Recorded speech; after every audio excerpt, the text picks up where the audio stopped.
Avant de plonger dans cette histoire incroyable, pensez à vous abonner à la chaîne et à activer la cloche. Ici, chaque récit a quelque chose à dire, et vous ne voudrez pas en manquer un seul.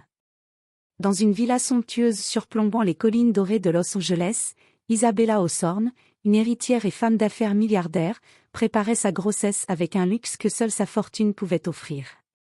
Ses journées étaient rythmées par des rendez-vous avec des médecins renommés, des séances de shopping pour sa garde-robe de maternité et des dîners fastueux avec l'élite de la ville. Mais malgré son monde de soie et de cristal, Isabella ne supportait aucune imperfection dans son quotidien. Sa maison était remplie de serviteurs et de domestiques, mais elle avait une exigence intransigeante, l'apparence et la race de ceux qui servaient dans sa maison importaient autant que leur efficacité. C'est ainsi que Maria Johnson, une jeune femme noire, humble et discrète, fut brusquement congédiée un matin d'hiver, simplement parce qu'Isabella avait jugé sa couleur de peau inappropriée pour ses visiteurs. Maria, étourdie et humiliée, quitta la villa sous les regards méprisants du personnel. Elle laissa derrière elle son logement de fortune dans le quartier de Compton et ses espoirs de stabilité, mais elle garda la dignité qui ne pouvait être achetée ni par l'argent ni par la haine. Des années passèrent. Maria reconstruisit sa vie avec une ténacité sans faille, gravissant les échelons dans le monde du droit et des affaires. Pendant ce temps, Isabella, malgré sa richesse, commença à ressentir les premières fissures de sa fortune, scandales financiers, jalousie et trahison, mais surtout un vide moral que l'argent ne pouvait combler. Le destin, imprévisible et ironique, allait réunir leurs chemins d'une manière qu'Isabella n'aurait jamais imaginée.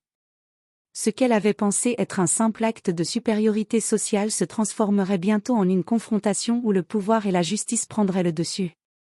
Los Angeles, quartier huppé de Beverly Hills. La villa Hawthorne brillait sous le soleil d'hiver, chaque fenêtre reflétant l'opulence et la perfection méticuleusement entretenue par Isabella Hawthorne. Les domestiques circulaient en silence, comme des silhouettes fantomatiques, veillant à ce que rien ne vienne perturber le monde feutré de leur maîtresse. Maria Johnson, jeune femme noire de 23 ans, faisait partie de ces domestiques. Elle avait grandi dans les rues animées de Compton, une enfance marquée par la pauvreté et la résilience.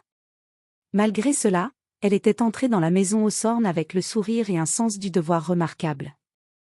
Elle connaissait chaque routine, chaque exigence, et elle exécutait ses tâches avec une précision presque militaire.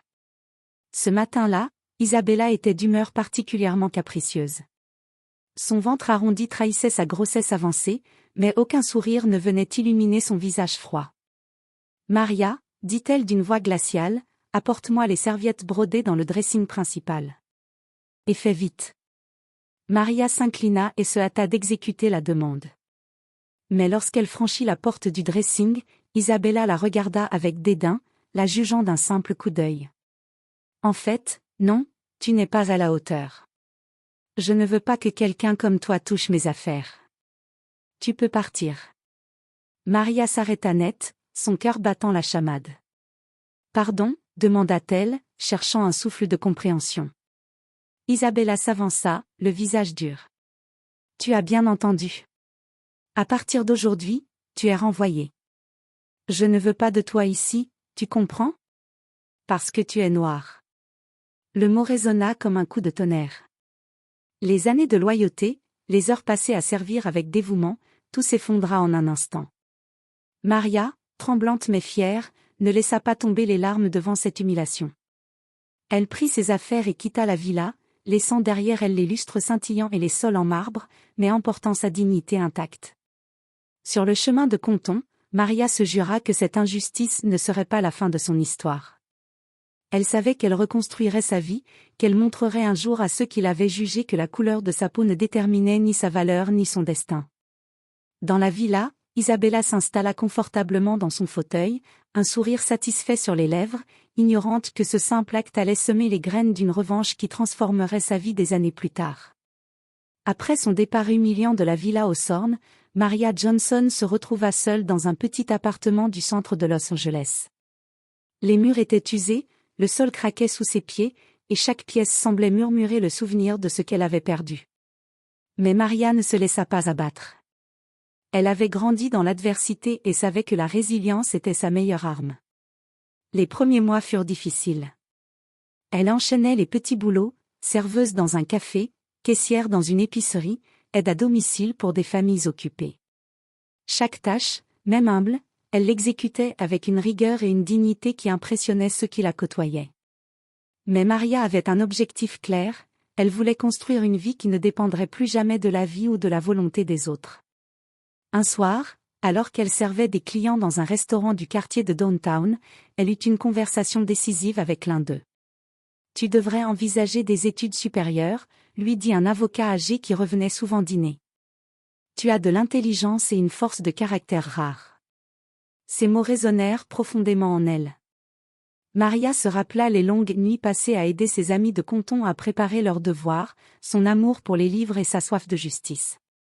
Elle comprit alors que sa revanche ne viendrait pas de la confrontation directe, mais de sa réussite, de son ascension dans un monde où Isabella Hawthorne ne pourrait plus jamais l'ignorer ou la sous-estimer. Elle s'inscrivit à l'Université de Californie, déterminée à étudier le droit. Les débuts furent difficiles, jongler entre travail et études, payer ses cours, gérer le stress et la fatigue. Mais Maria persévéra. Ses professeurs remarquèrent rapidement son intelligence et sa persévérance. Elle se fit des alliés parmi ses camarades, qui admiraient sa force tranquille et son sens aigu de la justice. Pendant ce temps, Isabella poursuivait sa vie dans le luxe, inconsciente que la jeune femme qu'elle avait humiliée prenait peu à peu le chemin qui la mènerait au sommet. Chaque jour où Maria étudiait, chaque fois qu'elle remportait un petit succès professionnel, elle s'approchait de ce jour où le destin croiserait à nouveau leur vie. Et Maria, dans le silence de ses nuits studieuses, se répétait « Un jour, tout ce que tu m'as pris, Isabella Hawthorne, je le récupérerai, mais à ma façon. » Quelques années plus tard, Maria Johnson avait terminé ses études de droit avec mention, sa détermination et son intelligence lui ouvrant les portes d'un prestigieux cabinet d'avocats à Los Angeles. Elle y entrait non pas comme une novice intimidée, mais comme une force tranquille, prête à défendre ceux que la société avait ignorés. Ses premiers dossiers concernaient souvent des entreprises locales, des cas de discrimination au travail et des affaires de droit civique. Chaque victoire, aussi modeste soit-elle, renforçait sa confiance et affermissait sa réputation. Maria se construisait patiemment un réseau influent, composé de collègues respectueux et de clients reconnaissants, mais aussi d'alliés stratégiques dans le monde des affaires. Un soir, après une longue journée de travail, Maria reçut un appel inattendu. C'était l'un de ses anciens professeurs, maintenant juge à la Cour supérieure de Los Angeles. « Maria, dit-il d'une voix chaleureuse, j'ai entendu parler de tes succès. Si tu veux réellement changer les choses, je peux t'aider à rencontrer certains investisseurs et entrepreneurs. Tu as le talent, mais le monde du droit commercial exige aussi des alliés. » Ce fut le début d'une immersion progressive de Maria dans le monde des affaires et de l'investissement. Elle apprit à comprendre les subtilités financières, à négocier avec assurance et à se construire une image d'autorité et de compétence. Chaque décision qu'elle prenait, chaque stratégie qu'elle élaborait, était calculée avec un objectif en tête, devenir une force incontournable dans l'univers que Isabella croyait réservé à l'élite blanche. Pendant ce temps, Isabella Hawthorne vivait toujours dans sa bulle de luxe et de superficialité. Les scandales financiers se multipliaient autour d'elle, mais son arrogance la poussait à ignorer les signes avant-coureurs. Elle continuait à fréquenter des cercles fermés, à organiser des réceptions fastueuses et à croire que sa fortune et son statut la mettaient au-dessus de tout. Mais Maria avançait silencieusement, construisant patiemment son empire. Chaque client satisfait, chaque dossier gagné, chaque relation établie était une pierre ajoutée à l'édifice de sa revanche future. Et dans les couloirs feutrés des tribunaux et des bureaux de direction, Maria savait qu'un jour, elle croiserait à nouveau Isabella Hawthorne. Et ce jour-là, l'ancienne servante humiliée ne serait plus personne. Elle serait une femme puissante, respectée, et prête à faire payer le prix de l'arrogance et du racisme de son ennemi. Maria Johnson avait maintenant 30 ans. Après plusieurs années dans le cabinet d'avocats, elle ressentit le besoin de créer sa propre structure, un mélange de droit et de conseils stratégiques pour les entreprises, avec un accent sur l'égalité, la diversité et la justice. Elle savait que pour affronter le monde des élites et un jour Isabella Hawthorne, elle devait se construire un empire à sa mesure. Elle fonda Johnson & Partners, un cabinet hybride mêlant conseil juridique et investissement stratégique. Le lancement fut audacieux, Maria investit ses économies, convainquit quelques investisseurs de confiance et travailla jour et nuit pour construire un nom respectable. Rapidement, ses affaires attirèrent l'attention de clients influents, séduits par son professionnalisme, son intégrité et sa capacité à anticiper les problèmes avant qu'ils ne surgissent. Un soir, lors d'un gala de charité à Beverly Hills, Maria fit sa première apparition dans les cercles mondains. Les regards curieux se posèrent sur cette femme noire, élégante et sûre d'elle, qui parlait avec assurance à des entrepreneurs, des avocats et des investisseurs. Certains souriaient poliment, d'autres étaient surpris par sa prestance et son charisme. Elle sentait qu'elle était enfin entrée dans l'arène où Isabella régnait sans partage. Et le destin, toujours ironique, fit son œuvre. Ce soir-là, alors que Maria discutait avec un investisseur potentiel, elle aperçut au loin Isabella Hawthorne, resplendissante dans une robe de créateur, entourée de son entourage luxueux. Pour la première fois depuis des années, leurs regards se croisèrent. Isabella eut un sourire condescendant, pensant probablement que cette jeune femme noire n'était qu'une nouvelle employée d'un des invités. Mais Maria, impassible, nota chaque détail, arrogance, ignorance et certitude de supériorité. Ce simple croisement déclencha quelque chose en elle. Le plan de sa revanche, qu'elle avait mûri patiemment depuis des années, commença à se cristalliser dans son esprit. Elle savait que ce ne serait pas seulement une leçon pour Isabella, mais un triomphe personnel, la preuve que la dignité et le travail pouvaient surpasser le privilège et la haine. Maria quitta le gala avec un sourire discret, consciente que le moment venu, elle ferait sentir à Isabella Hawthorne la puissance de celle qu'elle avait autrefois humiliée. Le monde changeait, et Maria était prête à en prendre sa juste place. Les années suivantes, Maria Johnson transforma Johnson & Partners en un acteur incontournable du conseil stratégique et des investissements. Chaque acquisition, chaque contrat, chaque partenariat était le fruit d'une stratégie réfléchie et méthodique. Elle se spécialisait dans la restructuration d'entreprises en difficulté et dans la défense de clients victimes de discrimination ou de pratiques injustes. Maria était devenue une figure respectée dans le monde des affaires et du droit, mais elle restait discrète sur ses origines et ses rancunes. Aucun de ses nouveaux collègues ou clients n'imaginait qu'elle avait été autrefois une servante congédiée dans le luxe de Beverly Hills. Elle utilisait sa discrétion comme une arme. Isabella, à 1000 lieues de savoir que Maria était maintenant une force avec laquelle il fallait compter, continuait de vivre dans son arrogance dorée. Un jour, Maria reçut une information intrigante. Isabella Hawthorne venait de perdre un contrat immobilier majeur à cause d'une mauvaise gestion financière et d'un partenaire peu fiable. Ce fut comme un écho du passé. Maria sentit l'opportunité se profiler à l'horizon, non pas par vengeance immédiate, mais par la position de force qu'elle avait patiemment construite.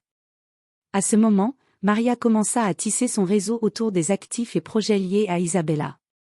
Elle investit discrètement dans certaines entreprises affiliées à Hawthorne Enterprises et gagna progressivement des parts dans des sociétés que Isabella considérait comme secondaires. Chaque petit succès rapprochait Maria du jour où elle pourrait confronter Isabella non pas avec colère, mais avec le poids irrésistible de sa réussite. Parallèlement, Maria continua à mentoriser de jeunes avocats et entrepreneurs issus de milieux défavorisés, créant un véritable réseau de talents loyaux et compétents.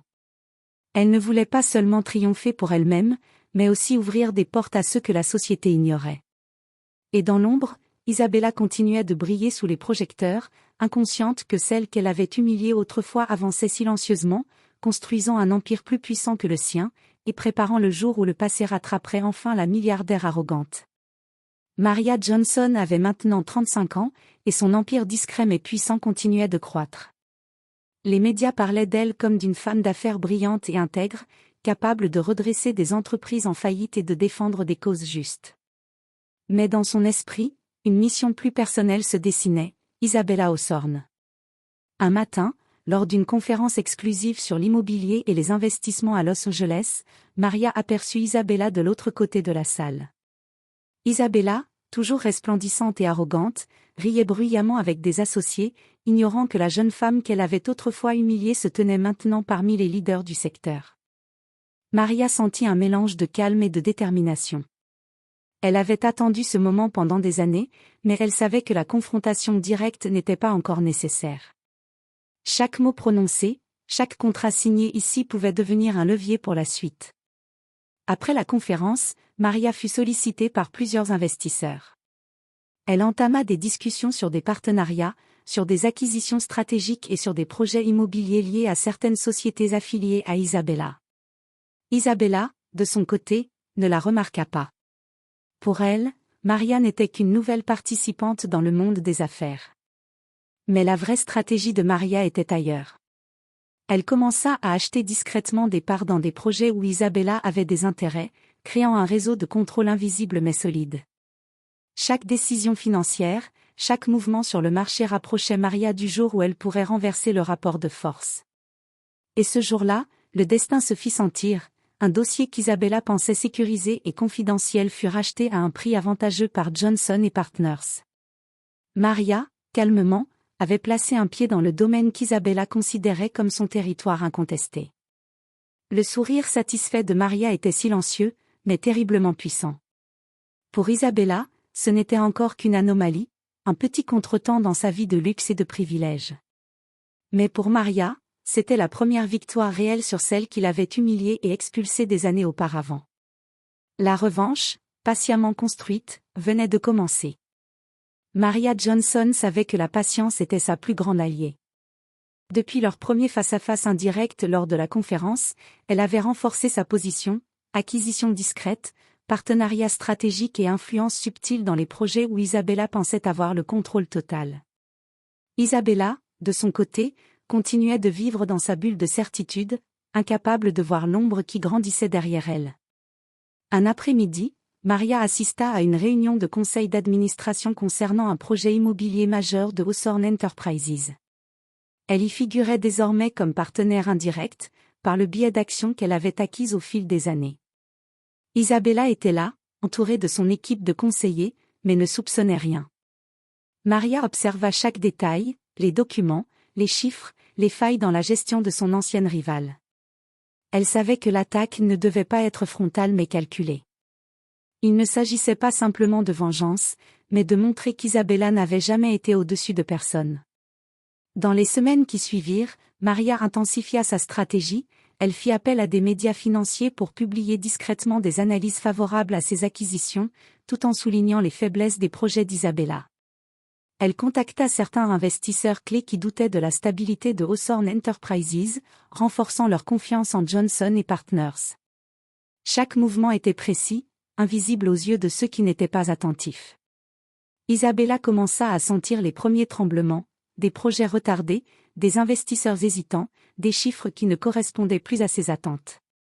Mais son arrogance l'empêchait de soupçonner Maria. Elle attribuait ses problèmes au hasard, à des partenaires peu fiables ou à la conjoncture économique. Pendant ce temps, Maria, toujours élégante et impeccable, continuait de sourire calmement. Chaque pièce de ce jeu d'échecs était à sa place. Et dans le silence de son bureau, elle se répétait, le jour viendra où Isabella Hawthorne réalisera que la servante qu'elle a humiliée est celle qui contrôle désormais son monde. Ce jour approchait, et Maria sentait l'adrénaline de sa victoire imminente couler dans ses veines. Le moment tant attendu était arrivé. Maria Johnson avait patiemment préparé sa revanche, et tout était prêt pour le dévoilement public. Le cadre choisi était un gala caritatif annuel à Los Angeles, un événement où Isabella Hawthorne brillait depuis des années, entourée de l'élite de la ville. Maria entra dans la salle, vêtue d'une robe sobre mais élégante, son allure imposante captant l'attention sans effort. Les invités la remarquèrent immédiatement, certains chuchotaient sur son succès fulgurant, d'autres étaient impressionnés par son aura de puissance tranquille. Mais Isabella, fidèle à elle-même, ne reconnut pas Maria et la considéra comme une participante comme les autres. Le clou de la soirée fut l'annonce des partenariats majeurs et des dons les plus importants pour des œuvres caritatives locales. Lorsque le présentateur appela le nom de Maria Johnson pour présenter un don record et un partenariat stratégique avec une série de projets immobiliers à Los Angeles, toute l'attention se tourna vers elle. Et puis, dans un geste théâtral mais parfaitement calculé, Maria mentionna que ces projets incluaient désormais des parts significatives dans certaines entreprises liées à Hawthorne Enterprises. Les murmures se répandirent dans la salle. Isabella pâlit en entendant son nom, réalisant soudainement que la jeune femme qu'elle avait autrefois humiliée avait désormais une influence directe sur ses affaires. Maria s'avança vers Isabella, son regard ferme mais calme, et prononça ces mots qui résonnèrent dans toute la salle. Isabella Hawthorne, il semblerait que certaines leçons que l'on croit insignifiantes prennent un poids inattendu avec le temps. Ce que vous m'avez fait autrefois, je l'ai transformé en force. Aujourd'hui, je ne suis plus celle que vous pouviez humilier. Isabella resta figée, incapable de trouver un mot, entourée de son arrogance qui venait de s'effondrer en silence. Les invités, témoins de cette confrontation, comprirent immédiatement que la balance du pouvoir venait de basculer. Maria, sans un geste agressif, avait accompli ce que des années de patience et de stratégie lui avaient permis, elle avait transformé l'humiliation en triomphe et la haine en réussite. La revanche n'était pas une démonstration de colère, mais une preuve indiscutable que la dignité et le travail surpassent toujours l'arrogance et le privilège. Isabella, pour la première fois, comprit que la vie ne pardonne pas l'injustice, et que celle que l'on considère faible peut un jour devenir la force la plus redoutable. Après le gala, la vie d'Isabella Hawthorne changea du tout au tout. Les rumeurs sur les parts de Maria Johnson dans ses projets se répandirent rapidement dans le monde des affaires et dans les médias financiers. Isabella, habituée à être admirée et respectée, se retrouva soudain sous le feu des critiques et de l'incrédulité. Ses partenaires d'affaires commencèrent à douter de sa stabilité et de son jugement. Les investisseurs, qui jusque-là suivaient aveuglément ses projets, se mirent à poser des questions difficiles, et certains demandèrent des garanties supplémentaires pour continuer à collaborer avec Hawthorne Enterprises. Isabella, déstabilisée, comprit enfin l'ampleur de la stratégie silencieuse de Maria. Elle avait sous-estimé celle qu'elle avait humiliée, et maintenant elle en payait le prix. Maria, de son côté, ne se réjouissait pas dans la vengeance gratuite. Elle poursuivait son travail avec détermination, consolidant ses acquisitions et s'assurant que ses projets bénéficiaient à la fois à ses investisseurs et aux communautés locales. Chaque mouvement de Maria était méticuleusement calculé, équilibrant le pouvoir et la justice. Isabella tenta de réagir, mais chaque tentative se heurta à la préparation et à l'influence de Maria. Les journaux titraient « La femme qui a transformé l'humiliation en empire », tandis que les conférences sur les affaires la présentaient comme un modèle d'intelligence stratégique et de résilience. Isabella, qui avait autrefois utilisé sa richesse pour imposer son autorité et humilier les autres, comprit que son arrogance l'avait isolée. Elle était désormais confrontée à une réalité qu'elle n'avait jamais envisagée.